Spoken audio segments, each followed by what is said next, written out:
Hi everyone, and welcome to the Vineyard Tallinna Sunday online worship service. We're really happy that you could join us today. If you can, then grab some paper, some pens and some crayons, especially if you have kids around, because as part of the interactive element of our service, there'll be an opportunity to write and draw and take part in that way. So let's just start with a prayer.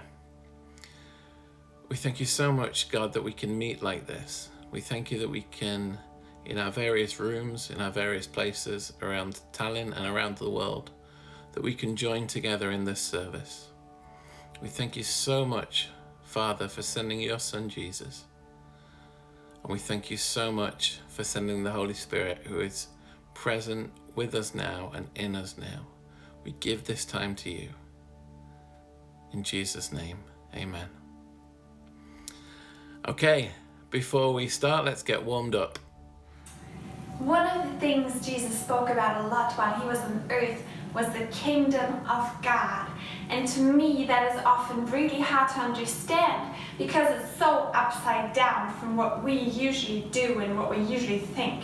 Let's show some of that upside down. Sometimes we as people think that something's high. We have people that we give a lot of attention to, and things and statuses, and we put them up high, we lift them up, and we sometimes even worship them. But sometimes these things are actually quite low and unimportant, and you realize they don't matter much. Something else for me, let's show something that I give a lot of space to, that stretches out. A lot of my thoughts, my attention go into that. But actually, maybe it's not that important and it shouldn't take up that much space. Then also, I sometimes think that something is strong and solid, but then it crumbles. And it turns out that it actually wasn't. And at the same time, Jesus shows us that what seems humble and weak and low and unimportant to us actually becomes the most powerful and the strongest thing, his death and resurrection. And in that, there's something else, because I often go around, or we humans often go around thinking, I need, and give me, and can you do this like to me, and I don't have enough, and I need more. But what Jesus teaches us is the opposite. It doesn't go me, but it goes out, and he teaches us that we can give, that we can serve, and the more we see with his eyes, and the more we're connected to him, the more we can give without running out. And that's quite upside down, but also quite exciting. As I was preparing for this service, I was feeling a bit apprehensive about making another video. Being on camera is not in my comfort zone, but it's part of how I serve. And I was thinking about how things work in God's kingdom and what it means to serve and minister. We read about an incident with a couple of Jesus' disciples and their mother, which gives us an insight into how things work in the kingdom of God. Let's read Matthew chapter 20, verses 20 to 28. Then the mother of Zebedee's sons came up with her sons to Jesus. She bowed low in front of him and indicated that she had a special request to make. What do you want? He asked her. It's about these two sons of mine, she said to him. Please say, when you're king, they may sit one at your right hand and one at your left. You don't know what you're asking for, said Jesus. Can you two drink the cup that I'm going to drink? Yes, we can, they replied. Well, said Jesus, so you will drink my cup then. But sitting at my right hand and left is not something I can grant. That's up to my Father to give to whoever he has in mind. When the other 10 heard this, they were annoyed with the two brothers. But Jesus called them together. You know how it is with pagan rulers, he said. They lord it over their subjects. They get all high and mighty and let everybody know it. But that's not how it's to be with you. If any of you wants to be great, he must be your servant. If any of you wants to be first, he must be the slave of all. That's how it is with the Son of Man. He didn't come to have servants obey him, but to be a servant and to give his life as a ransom for many. These disciples and their mother didn't understand what it means to be great. I'm sure they didn't really understand what they were saying when they said they could drink the same cup that Jesus would drink. Here, Jesus was asking them if they could show their greatness by giving up everything, as he was going to do by dying on the cross. Eventually, as Jesus said, these young disciples would die for the good news of the kingdom of God. But by that time, they would have a very different understanding of what it means to be great. In the kingdom of God, to be great means to be a servant, to serve. In John chapter 13, we read that before his death, Jesus washed the disciples' feet. He said that if he, as their Lord and teacher, had washed their feet, they should follow his example. To become great, we need to bow and serve. It's like an upside-down kingdom. Jesus was announcing the good news that he was becoming king, and he did this by laying down his life. Through his death, we can be freed from sin and find new life. Jesus is calling us to follow his example. As Jesus has served us, we are to serve others. Compared with the way many people are serving, compared with the sacrifice that Jesus made, making a few videos isn't really all that much of a sacrifice. But God is calling us all to become great by becoming servants. This will look different for different people. We are all called to serve in different ways, and I believe it's something that God wants to remind us of today. If you're discouraged in what you have to do, in your job, in your schoolwork, or around the home, think of how you can serve God and others in what you're doing. Do it for Jesus. So ask God today how he's calling you to partner with him, to serve where you are as part of this upside-down kingdom. There's this beautiful poem. It's in the book of Isaiah. The city of Jerusalem has just been destroyed by Babylon, a great kingdom in the north. And all of these Jewish people, they've been sent away into exile, but a few remained in the city.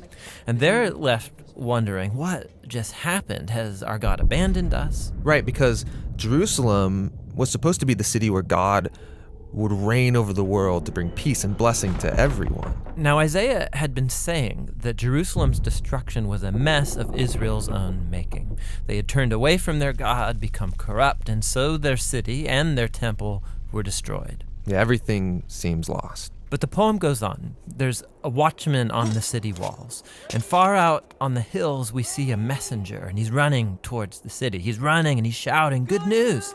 And Isaiah says, "How beautiful on the mountains are the feet of those who bring good news." Beautiful feet? Yes, the feet are beautiful because they're carrying a beautiful message. What's the message? That despite Jerusalem's destruction, Israel's God still reigns as king, and that God himself is going to one day return to this city, take up his throne, and bring peace. And the watchmen sing for joy because of the good news that their God still reigns. Now, in the New Testament, we find this same phrase, the good news.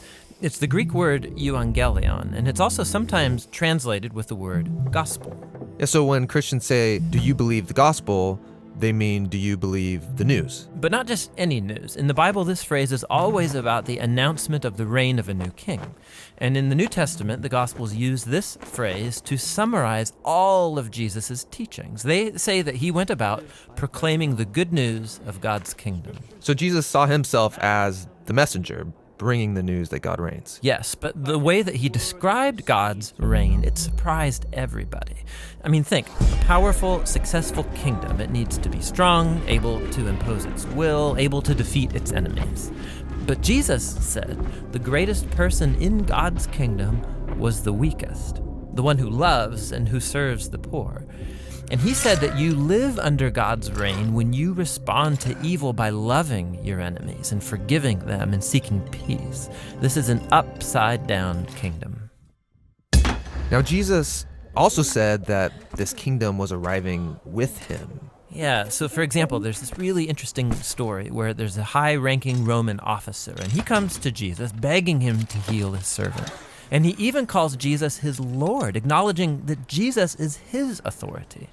Jesus praises this man for recognizing what no one else yet had, that not only was Jesus announcing God's kingdom, he was the king. And so the word gets out that this Jewish man from Galilee is talking and acting like he's the king of Israel. He's appointing 12 disciples, which are an image of Israel's 12 tribes. He's healing people, forgiving people their sins. And all of this so threatened Israel's leaders that they finally decide to have him killed. And Jesus let them. Yeah, which is a weird thing to do if you're trying to become king. That's right. But for Jesus, this is what had to happen. Jesus saw the sin and the devastation of his people Israel as just one small part of the entire human condition. How all humanity has rebelled against God, resulting in the tragedy and devastation of our whole world. So how is God going to bring his reign over such a world? Jesus believed it would be through an act of sacrificial love for his enemies.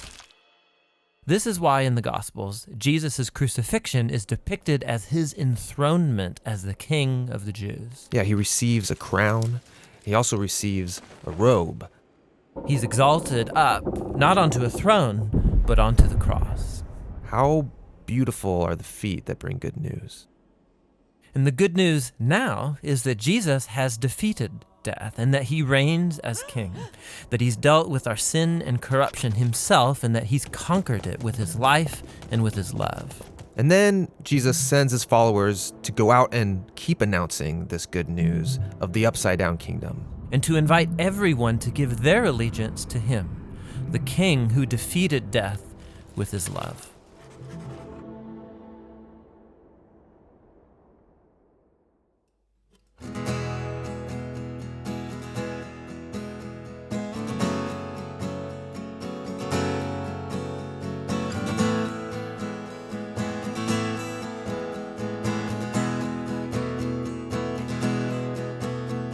The whole earth is filled. The whole earth is filled. Filled with your glory. Filled with your glory. My whole life is filled. My whole life is filled. Filled with your glory. Filled with your glory. The whole earth is filled. The whole earth is filled. Filled with your glory. Filled with your glory. My whole life is filled. My whole life is filled. Filled with your glory. Filled with your glory. Your love is alive. Your love is alive. Your love is beating inside of my heart and my soul and my mind. Your love is alive. Your love is alive. Your love is leading me into the way and the truth and the life. The whole earth is filled. The whole earth is filled. Filled with your glory. Filled with your glory. My whole life is filled. My whole life is filled. Filled with your glory. Oh, it's filled with your glory. Your love is alive. Your love is alive. Your love is beating inside of my heart and my soul and my mind. Your love is alive. Your love is alive. Your love is leading me into the way and the truth and the life. Reminded by darkness or lost out at sea, even in death, you're always with me. And when I am fearful, I won't be afraid. Oh Spirit, remind me your presence remains.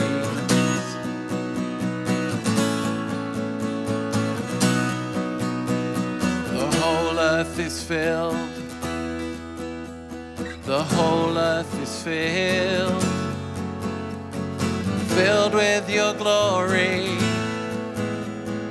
Filled with your glory. My whole life is filled. My whole life is filled. Filled with your glory. Oh, it's filled with your glory. Your love is alive. Your love is alive. Your love is beating inside of my heart and my soul and my mind. Your love is alive. Your love is alive. Your love is leading me into the way and the truth and the life. Your love is alive. Your love is alive. Your love is beating inside of my heart and my soul and my mind. Your love is alive. Your love is alive. Your love is leading me into the way and the truth and the life. Your love is alive. Your love is alive. Your love is beating inside of my heart and my soul and my mind. Your love is alive. Your love is alive. Your love is leading me into the way and the truth and the life.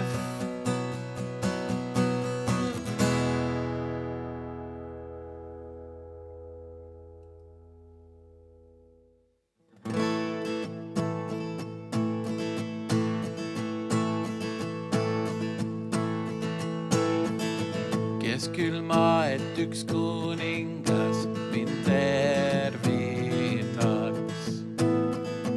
Olin murtud, kui päästis mind tema armastus. Tema armastus. Kui poeg vabastab, tõesti vabaks saan. Olen Jumala lapseks saan.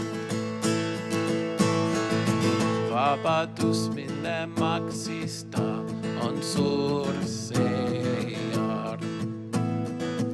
Olin patus, kui Jeesus siis suri minu eest. Ja just minu eest, kui poeg vabastab, tõesti vabaks saan.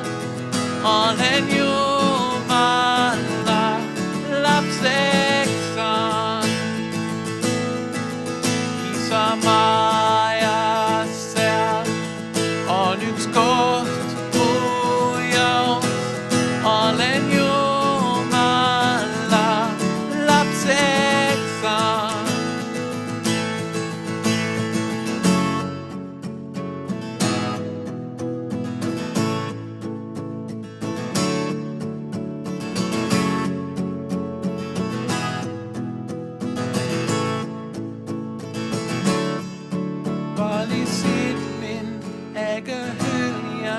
olen see, kelleks kutsud mind. Minu poolt sa mitte vastu, olen see, kelleks kutsud mind. Valisid mind ega hüljan, olen see, kelleks kutsud mind. Minu poolt sa mitte vastu, olen see, kelleks kutsud mind. Olen see, kelleks kutsud mind. Kui poeg vabastab, tõesti vabaks saan. Olen Jumala lapseks saan. Isamaa seal on üks koht mu jaoks. Olen Jumala lapseks saan. Kui poeg vabastab, tõesti vabaks saan. Olen Jumala lapseks saan. Isamaa seal on üks koht mu jaoks. Olen Jumala lapseks saanud. In Psalm 107, verse 1, the writer encourages us to give thanks to the Lord, for he is good. His faithful love endures forever. So take a minute to write down or draw some of the things that you're thankful for today, and offer prayers of praise to God for the things that you've written down or drawn. Let's do that now.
Let's pray. We thank you, God, for who you are and what you've done. And we praise you because you are worthy. Amen. There are things that we think, say, and do that we know aren't right and don't honor God. And when we keep them inside and hide them, they cause us a lot of harm and cause distance in our relationship with God and with others. But we can be free from our sin as we confess them to God. Let's read 1 John chapter 1 verse 9.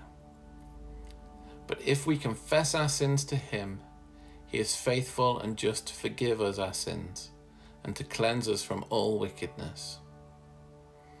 So take a moment to think back over the past week and be aware of God the Holy Spirit bringing to mind anything that we've done, said or thought that doesn't honour him. Our Father in heaven is full of forgiveness, so confess these to him, either in your head or even better, out loud. Accept and be assured of his forgiveness. Let's do that now.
Let's pray. We thank you, Father, that even though we often choose to go our own way and ignore you, you are full of grace and forgiveness.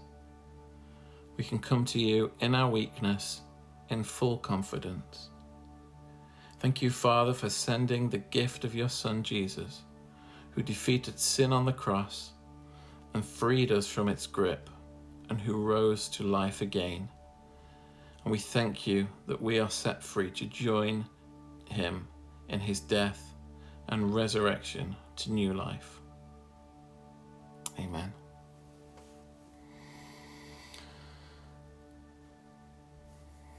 As we come together to worship, there are those of us who are feeling happy and some of us who are feeling sad and struggling.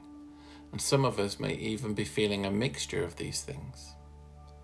It was the same for people in the Bible too. So it's important that we're able to express our pain and the things that are making us sad as well as our joys to God. It's okay to be honest. So just as the people did in the times of the Bible, that the Bible was written, we can lament and tell God how we feel so that we turn to him when we're sad or worried, rather than hiding our pain from him. In Psalm 130, the writer pours out his heart to God. He begins with these words: "From the depths of despair, O Lord, I call for your help. Hear my cry, O Lord, pay attention to my prayer." So take a moment to think about the things that are making you sad or worrying you at the moment. Think about how you would continue this prayer that we read. What is your cry today? You can draw or write down your responses if you want to, and pray to God and tell him about your concerns. Ask him to help and comfort you. Let's do that now.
Let's pray. We thank you, Father God, that we can come to you with the things that are worrying us, as well as the things that are making us happy. We thank you, Jesus, that you came to earth to experience what we humans experience, the sad and difficult times, as well as the fun and exciting things. We thank you that you are close to us, and we pray for your peace and comfort in our sadness and in our struggle. In Jesus' name, amen. So we're going to take some time now for petition prayer when we come to God with our needs and requests. So let's read from Philippians chapter 4, verses 6 to 7. It says this: "Don't worry about anything. Instead, pray about everything. Tell God what you need and thank Him for all He has done. Then you will experience God's peace, which exceeds anything we can understand. His peace will guard your hearts and minds as you live in Christ Jesus." So think about the things you or the people around you need right now. Think about those who need healing, those who are struggling, or other things. Write them down or draw them on the paper, and then pray and give your requests to God. Let's do that now.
Let's pray.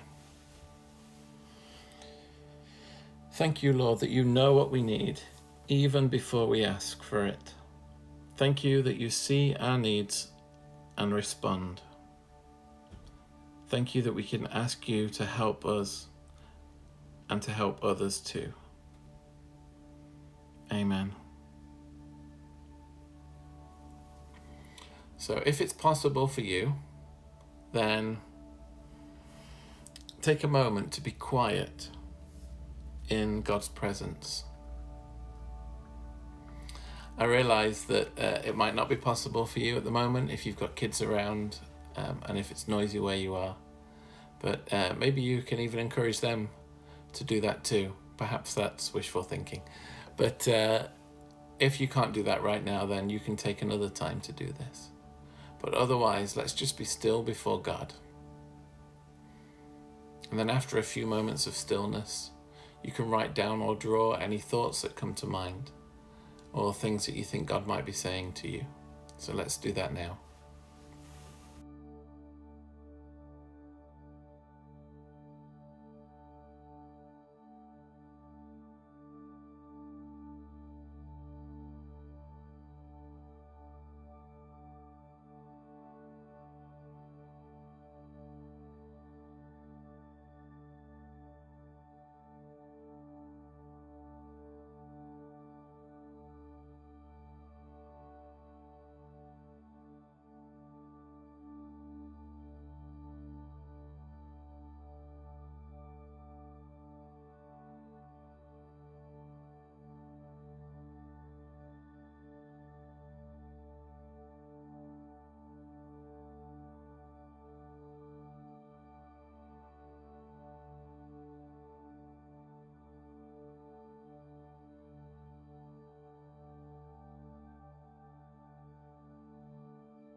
And let's finish by singing together.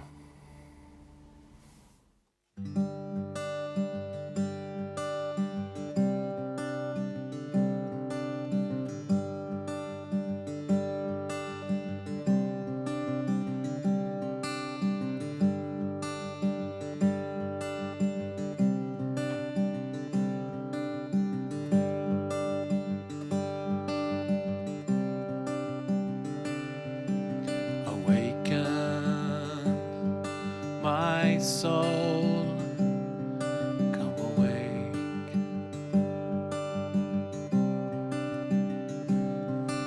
To hunger, to seek, to thirst.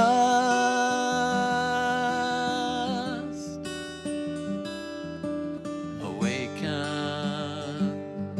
first love, come awake.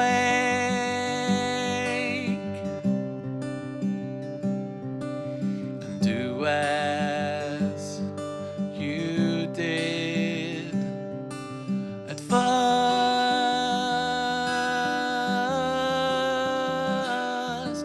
Spirit of the living God, come fall afresh on me. Come wake me from my sleep. Blow through the caverns of my soul, pour in me to overflow.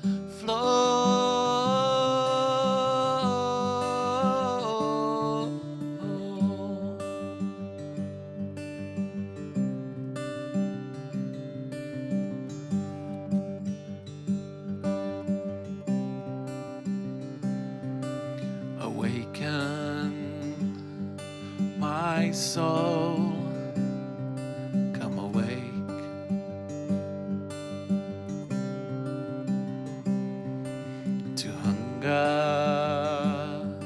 To seek, to thirst.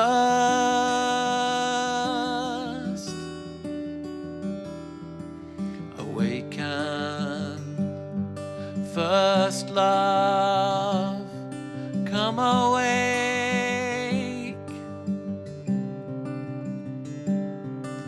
And do as you did at first.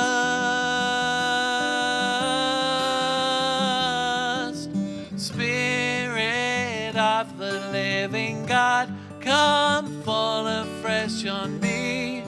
Come wake me from my sleep. Blow through the caverns of my soul, pour in me to overflow.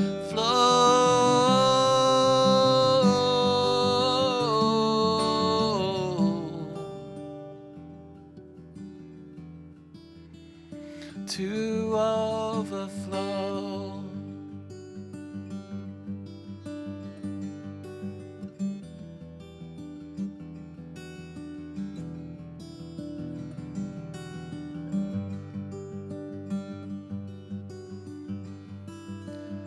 Yes, Spirit, come and fill this place. Let your glory now invade.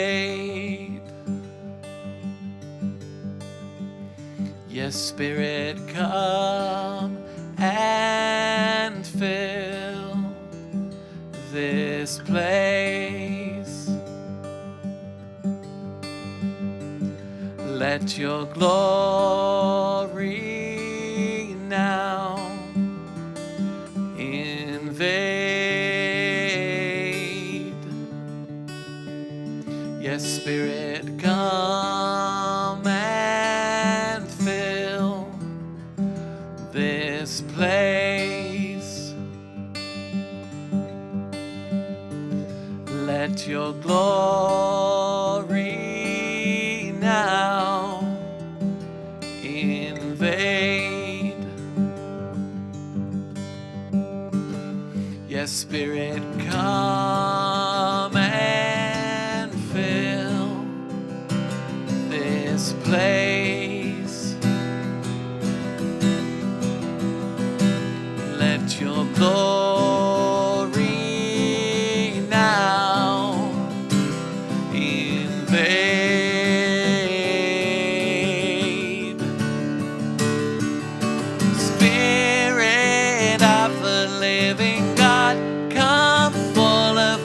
on me.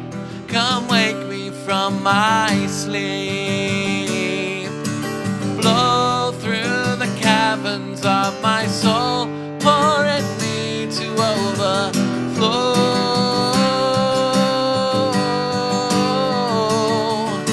Spirit of the living God, come fall afresh on me. Come wake me from my sleep. Blow through the caverns of my soul, pour in me to overflow. Spirit of the living God, come fall afresh on me.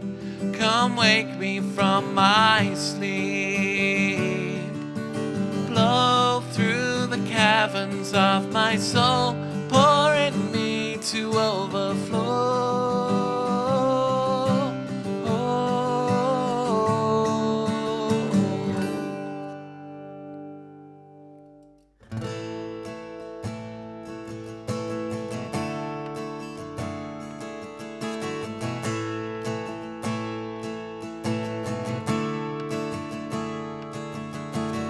Jeesus, sina valitsed siin paigas. Jeesus, sina valitsed siin paigas.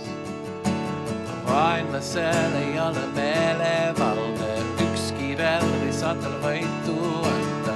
Jeesus, sina valitsed siin paigas.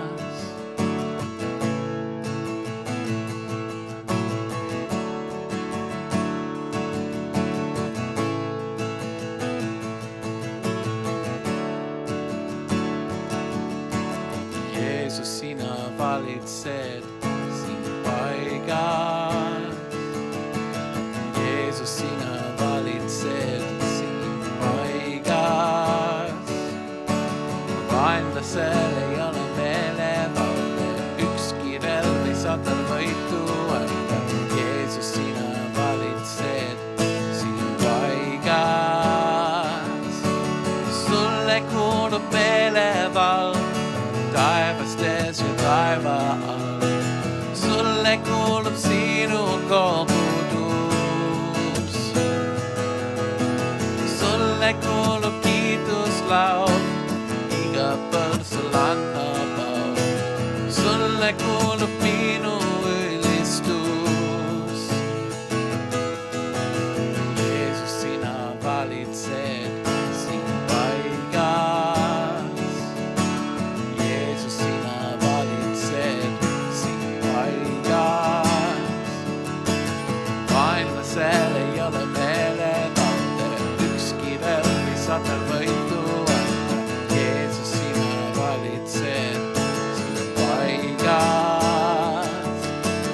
Sulle kuulub meelevald taevastes ja taeva all. Sulle kuulub sinu kogudus. Sulle kuulub kiituslaul, iga põlv sul annab au. Sulle kuulub minu ülistus. Jeesus, Jeesus, nimi üle iga nime, üle vaia iga ime. Jeesus, Jeesus, kiitus kõige kõrgemale, kuningate kuninga.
Thank you so much for participating in our Sunday worship service. If you're not a follower of Jesus today, then I believe that he's calling you, he's inviting you to join him, to turn away from your own way of living and to follow him as part of this family in this upside down kingdom of God, where the greatest are not those who have accumulated wealth and power and status, but those who serve. If you've decided to follow Jesus or you'd like to know more, please get in touch with us via our website or Facebook or in the comments, as we'd love to talk further with you and support you on this journey. Don't forget that tomorrow and each working day morning, there will be a new daily word which you can find on our YouTube channel. And I'd like to finish with a blessing from Numbers chapter 6, verses 24 to 26. May the Lord bless you and keep you. May the Lord smile on you and be gracious to you. May the Lord show you his favor and give you his peace. Be blessed.